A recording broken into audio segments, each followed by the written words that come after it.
ingénieur logiciel dans un grand groupe de télécommunications. Bernard Germain est l'auteur de nombreux ouvrages, dont le dernier en titre s'intitule « Démasquer la gauche, cette imposture permanente », un livre vivifiant et roboratif aux éditions Synthèse Nationale et un ouvrage que vous retrouvez sur le site tvl.fr. Vous allez bien évidemment dans la boutique pour acheter cet ouvrage. Bernard Germain, bonjour. Bonjour. Alors, vous faites l'historique de la gauche, courant politique apparu dans la seconde moitié du 19e siècle, et tout de suite d'ailleurs, vous affirmez que cette gauche s'est construite, a prospéré sur un présupposé. La gauche ne ment pas, ne trompe pas les citoyens, elle ne défend pas de mauvaises causes. En un mot, elle est le bien, avec un B majuscule. Absolument. Et c'est l'idée générale que la quasi-totalité des gens avaient, je dirais, jusqu'à la période de Mitterrand, où effectivement, tout ce que vous avez indiqué était l'opinion générale qu'on retrouvait très souvent, à savoir que la gauche était une force politique généreuse, sociale, qui souhaitait le bonheur des gens, etc., etc. C'était comme ça que la gauche était vue. Dans l'historique que vous faites de cette gauche, depuis, disons, la révolution industrielle, vous semblez démontrer que cette utopie, les forces du bien donc, s'est systématiquement transformée en un véritable cauchemar. Et là, vous parlez par exemple, bien sûr, du désastre communiste, parce que derrière la figure joviale de Fabien Roussel se cache le crime de 100 millions d'êtres. Alors, effectivement, j'ai trois périodes bien précises en ce qui concerne l'évolution de la gauche, mais c'est vrai que la phase communiste constitue l'une des plus dramatiques, si j'ose dire, dans le sens où les partis socialistes, qui historiquement ont été les premiers à se construire, ont, selon les versions communistes, trahi le monde du travail en livrant à la boucherie impérialiste, en votant les crédits de guerre avant 1914, qui a abouti donc au premier grand conflit mondial, ont donc trahi la classe ouvrière et toutes les valeurs qu'ils prétendaient véhiculer. Il y a donc eu cette volonté de créer à travers le communisme une gauche qui était qui n'était plus victime de toutes ces dérives qu'on avait pu constater dans la social-démocratie historique. Et il y a eu donc cette expérience communiste à partir de 1917 en Russie, enfin en tout cas qui a réellement commencé à partir de 1917 avec la Révolution d'octobre, et qui malheureusement a eu une face cachée qui était une véritable monstruosité que Courtois a, dans son livre sur le communisme, établi à environ, en termes de bilan, 100 millions de morts à travers les différents régimes communistes, dont le premier historiquement était celui de Staline. Et c'est vrai que ça a été le premier véritable drame de la gauche, qui a été soigneusement caché, je tiens à le souligner, et qui l'est encore. Parce que quand on voit dans un débat Monsieur Roussel ou n'importe lequel des membres du Parti communiste venir vous parler de liberté, de démocratie, de respect des gens, de générosité, etc., alors qu'ils sont porteurs et qu'ils ont été les défenseurs de ce bilan absolument terrifiant du communisme à partir de 1917 jusqu'à la fin, c'est-à-dire à l'effondrement du mur de Berlin, j'avoue que c'est quelque chose qui est tout à fait stupéfiant. Et c'est vraiment un des premiers éléments tout à fait importants à prendre en compte, cette épouvantable histoire et en même temps l'épouvantable volonté de cacher tout ça, en disant finalement un mort sous Staline n'est pas égal à un mort par exemple sous les camps de concentration d'Adolf Hitler. Mais alors, je comprends bien cette monstruosité attachée au communisme. C'est peut-être moins le cas du socialisme par exemple. Alors, le socialisme n'a pas un bilan pareil, bien que si on regarde historiquement ce qu'a fait la social-démocratie, par exemple en Allemagne, ça les a pas dérangés d'assassiner tranquillement Karl Liebknecht et Rosa Luxembourg dans des conditions absolument horribles. Je ne crois pas que sur ce plan-là, ils aient beaucoup brillé, ni redoré leur image, mais c'est sûr qu'il n'y a pas d'égalité entre le bilan du socialisme sur ce plan-là, enfin des partis socialistes sur ce plan-là, et le bilan des partis communistes, c'est clair. Quand on avance sur ces gauches-là, vous retenez une date au XXe siècle, j'entends, puisque vous avez lancé l'historique au début du XIXe siècle, mais quand vous arrivez au XXe siècle, vous vous arrêtez sur une date, celle de 1968, parce que pour vous, vous le dites, 1968 fut un tournant dans le siècle. Tout à fait. À quel titre ? Alors, parce qu'on voit les manifestations comme Bendit, etc. et tout. Pour vous, c'est un tournant bien plus décisif. Tout à fait. D'ailleurs, De Gaulle l'a dit.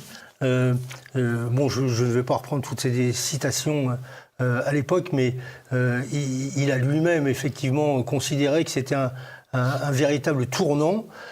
Ça l'a été sur une multitude de sujets touchant à tout ce qui concernait ce qu'on appelle aujourd'hui le sociétal, et qui a fait qu'on est passé d'une France qui était une France traditionnelle à une France qui allait devenir une France telle que nous la connaissons maintenant. Et c'était le début d'un mouvement qui donne ce qu'on connaît aujourd'hui. Donc c'est en ce sens que 1968 a été une période absolument cruciale.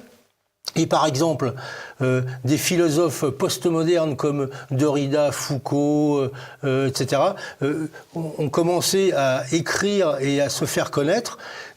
Philosophes postmodernes qui vont donner le wokisme lorsqu'ils vont être repris par Judith Butler aux États-Unis, qui va ensuite permettre que le wokisme ne revienne en France. Mais c'est en France, dans juste l'après 1968, où on dit finalement la classe ouvrière n'est plus digne d'intérêt, ce qui compte c'est les taulards, c'est les minorités, etc. C'est en 70 que ça commence, dans la période 68-70, avec les philosophes postmodernes, et c'est en ce sens que c'est un virage par rapport à ce qu'on connaissait traditionnellement et aux valeurs traditionnelles de notre société. Vous parlez même plus de mutation, vous dites mutation délirante.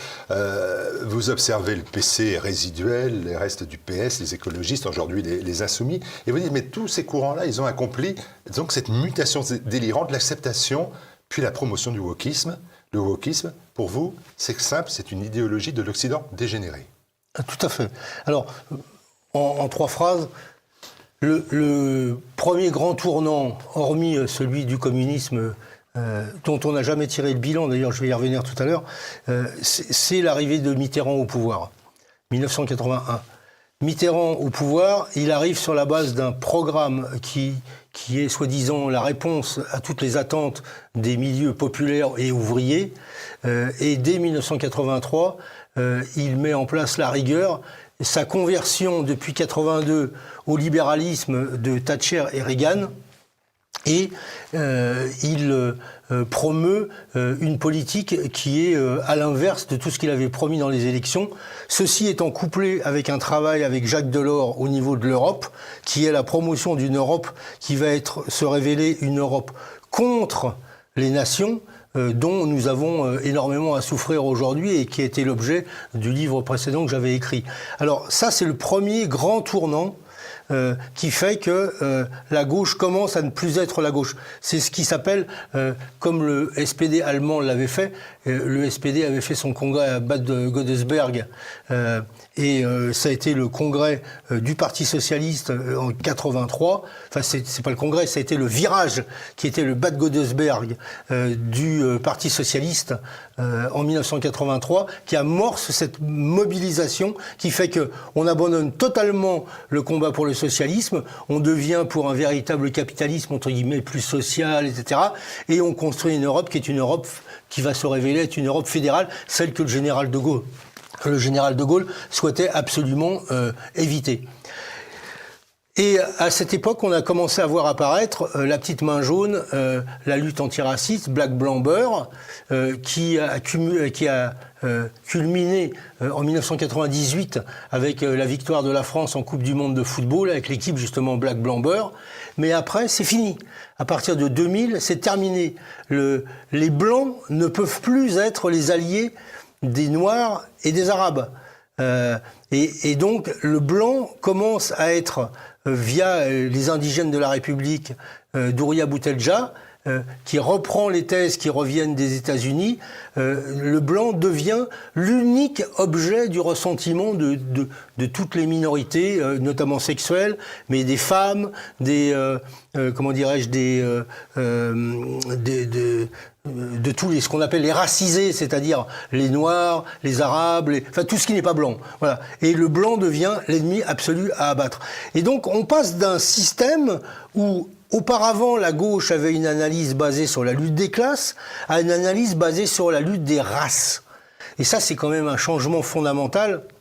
Moi, je me souviens, quand j'étais jeune, quand on parlait de race, tout le monde vous regardait avec des yeux comme ça. On disait, mais qu'est-ce que c'est que cet individu ? Les races, ça n'existe pas. Il y a l'homme, il y a l'égalité des hommes, etc.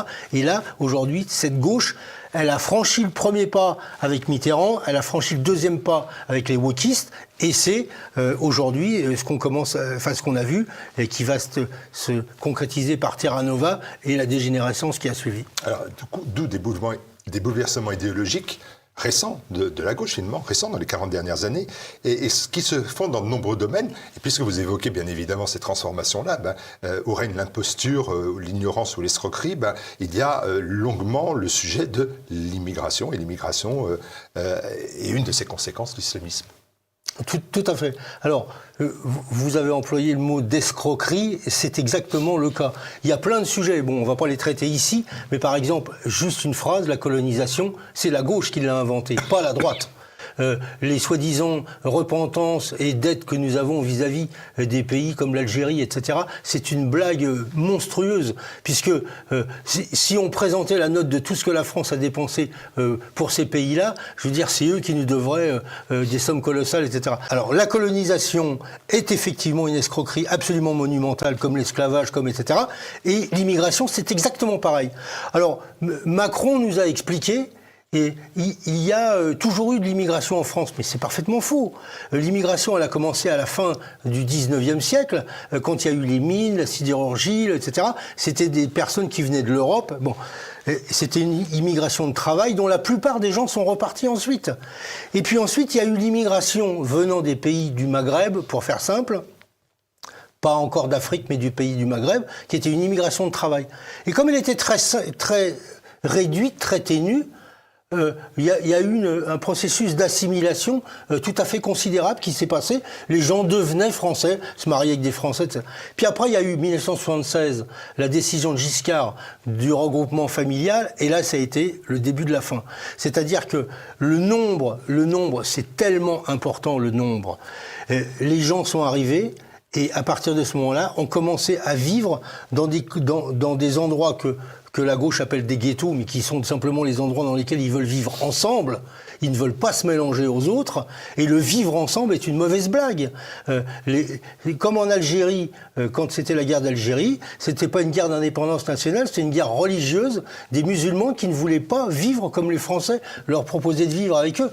Et en France maintenant, on a la situation inverse, c'est-à-dire des gens qui viennent, qui veulent garder leur mode de vie dans un pays qui n'est pas le leur et qui n'a pas leur façon de vivre. Donc oui, l'islamisme a aujourd'hui l'islam d'ailleurs, a un véritable plan qui est un document de l'OCI que j'explique d'ailleurs dont je donne connaissance dans mon livre, qui montre toute la stratégie avec les frères musulmans pour conquérir l'Occident. Et donc aujourd'hui, quand on nous explique il faut arrêter avec l'islamophobie, etc., la question elle est pas sous cette forme-là. La question elle est des gens qui viennent dans un pays sans y être invités sont des envahisseurs, et en plus quand ils veulent venir avec leur mode de vie qui est tout à fait respectable, mais qui n'est pas celui du pays dans lequel ils arrivent, à un moment donné, il ne peut pas y avoir autre chose qu'un affrontement avec les populations locales. Et là, ils se le disent très clairement, ils veulent imposer leur façon de vivre, leur mode de vie, la charia, leurs croyances, etc., à l'ensemble de la population française, et ça, ce n'est pas possible. Comment la gauche, c'est une question qui se pose tout le temps, et souvent maintenant, comment on arrive, quand on est de gauche, à allier à la fois, c'est une vision wokiste et une vision islamo-gauchiste ? Comment on fait ? C'est quand même assez contradictoire. Alors, moi, je n'y vois pas de contradiction. C'est-à-dire que Moi, je vois une contradiction. Si on est LGBT par wokisme et quand on le devient par islamisme, on a moins de chances de survie ou elles sont très vite réduites à néant. Il y a des contradictions énormes. Par exemple, Boualem Sansal, qui est un écrivain algérien et qui connaît très bien ces questions-là, dit que tous ces gens-là seront les premiers égorgés par les islamistes quand ils auront le pouvoir. Parce qu'un jour, ils auront le pouvoir. Et ils ont déjà plus ou moins le pouvoir. Mais tous ces gens-là, aujourd'hui, sont en train de se regrouper à travers, je veux dire, la convergence des luttes. Les uns pour tel sujet, les LGBT, les autres contre l'islamophobie, les troisièmes pour déconstruire notre société, etc. Voilà. Donc tout ça fait un mouvement wokiste très contradictoire dans certains aspects, mais qui pour l'instant roule dans un seul sens, qui est celui du combat contre l'homme blanc. Alors pour l'instant, les divergences ne se voient pas trop, elles apparaîtront incontestablement dans pas très longtemps, dès l'instant que ceux qui n'ont pas besoin, enfin qui n'auront plus besoin des autres leur feront savoir. De la même façon que Boualem Sansal donne l'exemple de la grenouille qui aide le scorpion à traverser la rivière et arriver de l'autre côté, le scorpion pique la grenouille qui meurt et il a juste fait ce qui était naturel pour lui. Et donc c'est ce qui se passera un de ces 4 matins. Alors la posture de la gauche, parce que c'est de ça qu'on parle finalement, oui. Et qui est permanente, eh bien, elle intervient dans quelques cas. Et alors j'en ai retenu 2, parce qu'ils sont bien évidemment attribués aujourd'hui à la gauche totalement, le féminisme et l'écologie, même si l'écologie est née à droite. Alors, effectivement, le féminisme, je vais faire très vite. Au début, le féminisme, c'est Olympe de Gouges, durant la Révolution française, qui dit si les femmes peuvent monter à l'échafaud, elles peuvent monter à la tribune. Voilà. Elle fera les deux. Voilà, tout à fait. Donc, jusqu'au général de Gaulle, et dans les quelques années qui ont suivi, tout ce qui a été fait pour les femmes, c'est la droite qui l'a fait. Le droit de vote, le fait d'avoir un chéquier, le fait d'avoir un compte en banque indépendant, le fait, etc., etc., c'est la droite, le fait de pouvoir contrôler la reproduction, c'est-à-dire la pilule, ensuite l'avortement. Je prends soin de dire que Simone Veil n'a jamais été pour l'avortement, elle a été pour la dépénalisation de l'avortement, c'est-à-dire pour éviter les drames sociaux liés à la situation de certaines femmes qui n'avaient plus aucune issue. Voilà. Et donc, tout cela, c'est pas la gauche qui l'a fait, c'est la droite qui l'a fait. D'accord ? Et aujourd'hui, qu'est-ce que c'est le féminisme ? Eh bien, il y a tout un processus que je décris dans mon livre qui fait qu'on est passé d'un combat pour l'égalité homme-femme à un combat où aujourd'hui les femmes sont décrétées les ennemis de... Enfin, l'homme est décrété être l'ennemi des femmes. Et donc, c'est un combat, par exemple, avec MeToo, pour abattre l'homme. Et il y a même une statue qui est, je crois, à New York, où on voit... alors, c'est la statue, soi-disant représentant MeToo, où on voit une femme avec un sabre dans la main, et dans la main gauche, la tête d'un homme qui vient d'être décapité. Voilà. Donc, c'est un changement absolument considérable et aujourd'hui, ça se matérialise par exemple par le fait qu'un groupe comme Némésis défend les femmes, toutes les femmes, y compris celles, les blanches, qui sont violées notamment par des migrants. Les féministes ne veulent même pas en entendre parler. Voilà. Et on voit bien cette contradiction absolument extraordinaire entre le début du combat pour l'égalité homme-femme et la dégénérescence qui a abouti à ce féminisme. Quant à l'écologie... Oui, alors, c'était de droite, vous dites rejeter l'écologie, elle est de droite, l'écologie humaine. C'est quelque moi, chose je qui est n'ai pas dit que je rejetais l'écologie. Moi, je trouve que vous dites que c'est une grande arnaque et que l'arnaque, c'est l'écologie. Non, moi, je suis pour l'écologie, c'est-à-dire le respect de la nature et le fait qu'on vive en bonne harmonie avec la nature. Alors, pourquoi vous dites que c'est une arnaque ? Ah ben parce que toutes les thèses aujourd'hui de l'écologie sont une arnaque fondamentale. J'en prends un exemple, le soi-disant dérèglement climatique qui serait lié au carbone. C'est pas le cas là actuellement ? Ah non, le carbone c'est... Vous avez vu à Paris, vous avez vu en Floride, vous avez vu les températures oui, tout à fait. Mais le carbone c'est 0,0 4% de l'atmosphère. Et un gaz en position aussi ténue en termes de quantité serait capable d'avoir des effets aussi dramatiques sur le climat. Non, il faut être sérieux. Cette histoire... Pourquoi les dérégler le climat, Bernard Germain? Pour une raison qui me semble relativement simple. Je ne suis pas capable de l'expliquer entièrement. D'ailleurs, peu de gens sont capables de l'expliquer. Non, c'est pas parce que c'est une constatation qu'on fait que ce n'est pas une arnaque. D'accord ? On constate qu'il y a un certain nombre de choses qui se passent, d'accord ?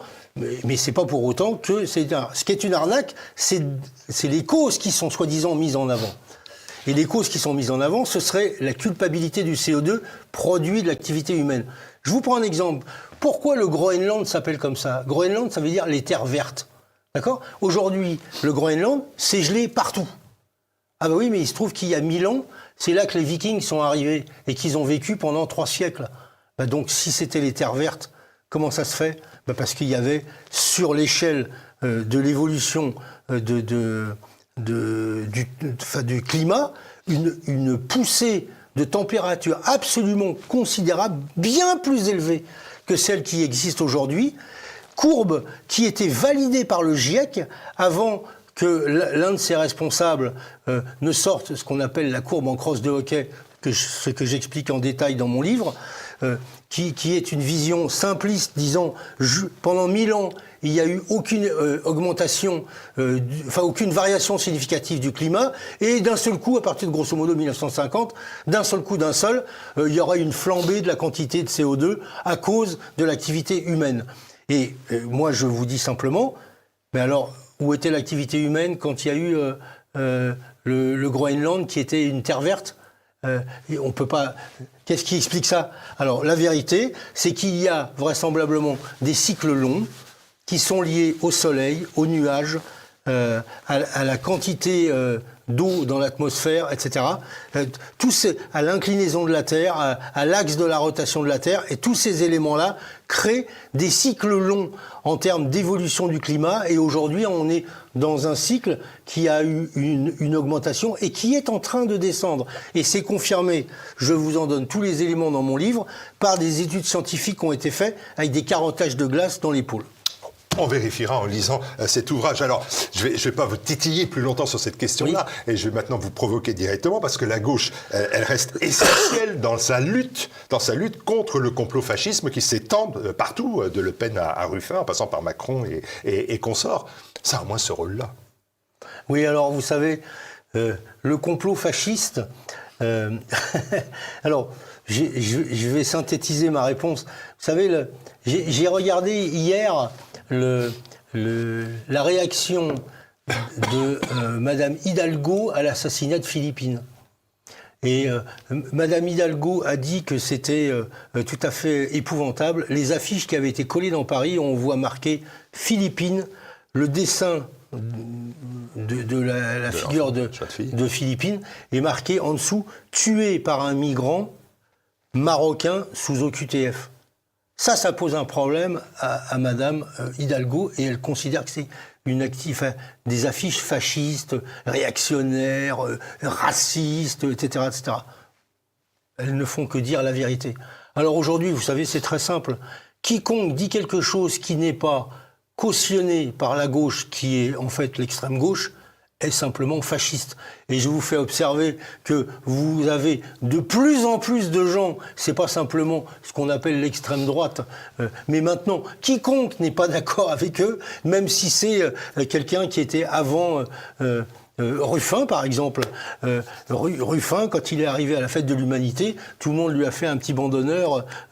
Nous sommes tous antifascistes, et tout le monde tapait dans les mains devant lui, etc. Donc même lui est qualifié de fasciste. Ce qualificatif n'a plus aucun sens. Par contre, il est historiquement tout à fait important. C'est ce que je vous disais tout à l'heure.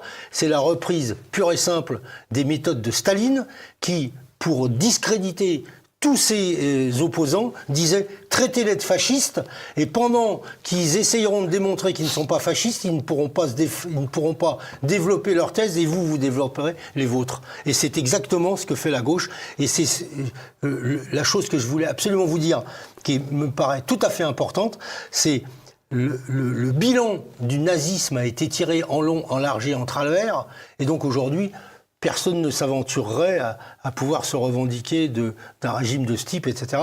Le bilan du stalinisme n'a jamais été tiré réellement. Je vous rappelle quand même ce que disait Jean-Paul Sartre, qui disait « tout anticommuniste est un chien ». Aujourd'hui, eh bien, on considère qu'il est tout à fait respectable de discuter avec un communiste, alors que, comme on l'a dit tout à l'heure, ils ont simplement un bilan de 100 millions de morts sur les mains. Voilà, pas de procès de Nuremberg encore pour le communisme dans le monde. Ce livre reprend à travers de grands thèmes les mensonges donc de cette gauche. Ça a la volonté aussi de rétablir la vérité, et je vous invite donc à démasquer ensemble cette gauche en lisant cet ouvrage qui démontre l'imposture permanente de cette gauche devenue aujourd'hui d'ailleurs très extrême gauche. Merci Bernard Germain. Merci de m'avoir invité.